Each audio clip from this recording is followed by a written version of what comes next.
তুমি মন দিয়ে ক্রিকেটটা খেলো, আমি টাকা রোজগার করে সংসার চালাবো। ঠিক এই কথাগুলোই বলেছিলেন বরুণ চক্রবর্তীর প্রেমিকা নেহা। আজ নেহা বরুণ চক্রবর্তীর স্ত্রী এবং এক সন্তানের মা। শুনে চমকে উঠলেন নিশ্চয়ই। যে বরুণ চক্রবর্তী 22 গজে বিপক্ষ ব্যাটারদের ত্রাস, সেই বরুণই আবার 22 গজের বাইরে একজন নরম মনের প্রেমিক। আসুন আজকের এই ভিডিওর মাধ্যমে বর্তমানে অন্যতম চর্চিত ইন্ডিয়ান ক্রিকেটার বরুণ চক্রবর্তীর প্রেমের গল্পটা বিস্তারে জেনে নিই। সদ্য সমাপ্ত আইসিসি চ্যাম্পিয়ন্স ট্রফিতে 3 ম্যাচে 9টি উইকেট নিয়ে সিরিজ শেষ করেছিলেন বরুণ চক্রবর্তী। তিনি আইপিএলে ক্যালকাটা নাইট রাইডার্সের হয়ে খেলেন।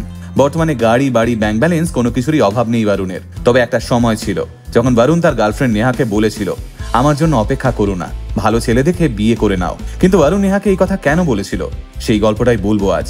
বরুণ তখন সদ্য কলেজ পাশ করে আর্কিটেক্ট হিসেবে একটি কোম্পানিতে চাকরি পেয়েছেন, আর এর পাশাপাশি ক্রিকেট খেলে যাচ্ছেন। ক্লাব বা পাড়া টুর্নামেন্টে তখন বেশ নাম ডাকছিল বরুণের। ছোট থেকেই বরুণের ক্রিকেটার হওয়ার ইচ্ছে, কিন্তু মধ্যবিত্ত পরিবারে এইসব ইচ্ছে পুষে রাখা হলো বিলাসিতা, তাই শেষমেশ চাকরিতেই ঢুকতে হলো। কিন্তু 10টা 5টার জীবন বরুণকে বেশি দিন আটকে রাখতে পারলো না। একদিন বরুণ সিদ্ধান্ত নিয়েই নিলেন যে সব ছেড়ে ছুড়ে নিজের স্বপ্নের পিছনে দৌড়বেন। কিন্তু স্বপ্নের পিছনে ছোটার আগে বরুণ যার কথা ভেবে থমকে গেছিল সে হলো কলেজের প্রেম নেহা। বরুণ তখন ক্লাব টুর্নামেন্টে খেলে, আর যা আয় করে তা দিয়ে বড়জোর মাসের ব্রেকফাস্টের খরচ তুলতে পারে। কিন্তু কখনোই ওই টাকা দিয়ে একটা গোটা সংসার চালানো যায় না। তাহলে উপায়? বরুণ দেখা করলো নেহার সঙ্গে। সরাসরি নেহাকে জানালো তার ক্রিকেটার হওয়ার ইচ্ছে। নেহা তবুও বরুণকে ছাড়তে চায়নি। এরপর একদিন বরুণ আচমকাই আর্কিটেক্টের চাকরিটা ছেড়ে দেয় এবং দিনের পুরো সময়টা ক্রিকেটের পিছনে দিয়ে দেয় বরুণ। কিন্তু মুখে বললেই তো আর ইন্ডিয়ার জার্সি গায়ে চড়িয়ে ক্রিকেট মাঠে নামা যায় না। তার জন্য প্রয়োজন কঠোর অধ্যবসায় এবং অফুরন্ত ধৈর্য।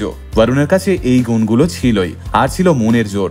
কিন্তু তবুও বরুণের জীবন জুড়ে অনিশ্চয়তা তখনও তার পিছু ছাড়েনি। কোনো এক মাসে 7-8 হাজার, তো কোনো এক মাসে 5,000 টাকা রোজগার করেই শান্ত থাকতে হয় বরুণকে। বরুণ তার আর্থিক ব্যাপারটা নেহাকে জানায় এবং সে নেহাকে বলে, আমাকে বিয়ে করো না, আমাকে বিশ্বাস করো না, আমি হয়তো জীবনে কিছুই করতে পারবো না। কিন্তু নেহা ততদিনে ভিড়ের মধ্যেও নিজের আসল হিরেকে খুঁজে পেয়ে গেছে। সে বরুণকে বলেছিল, তুমি তোমার স্বপ্ন পূরণের লক্ষ্যে এগিয়ে যাও, তুমি ক্রিকেটটাই মন দিয়ে খেলো। ক্রিকেট খেলেই তুমি 5-6 হাজার যাই হোক কামাও, ক্ষতি নেই। আমি তো চাকরি করি, 15,000 টাকা না হয় আমি রোজগার করব। দুজনের সংসার চালানোর জন্য 20,000 টাকা যথেষ্ট, ব্যাস। আর কি? আর প্রেমিকা যখন দায়িত্ব নিয়ে নিয়েছে তখন বরুণের আর কি বা করার ছিল। 2020 সালে প্রেমিকা নেহাকে বিয়ে করেন বরুণ। আর ঠিক তার 1 বছরের মাথায় 2021 সালে ইংল্যান্ডের বিরুদ্ধে টি20 ম্যাচে প্রথমবার ভারতের জার্সি গায়ে মাঠে নামেন বরুণ। এখনো অব্দি 18টি টি20 ম্যাচে 33টি উইকেট শিকার করেছেন বরুণ। বর্তমানে একটি ছেলেও রয়েছে বরুণ এবং নেহার। বরুণ এবং নেহার প্রেমের গল্পটা আসলে একটা শিক্ষা। যারা একসাথে জীবনের প্রতিকূল পরিস্থিতি কাটাতে পারে তারাই একদিন সমস্ত প্রতিকূলতাকে ছাপিয়ে সুখের সংসার গড়ে তোলে। গোটা আলটিমেট মিডিয়া কর্নিশ জানায় বরুণ এবং নেহার এই প্রেমের গল্পটাকে। বরুণ এবং নেহার আগামী জীবন খুবই সুন্দর হোক।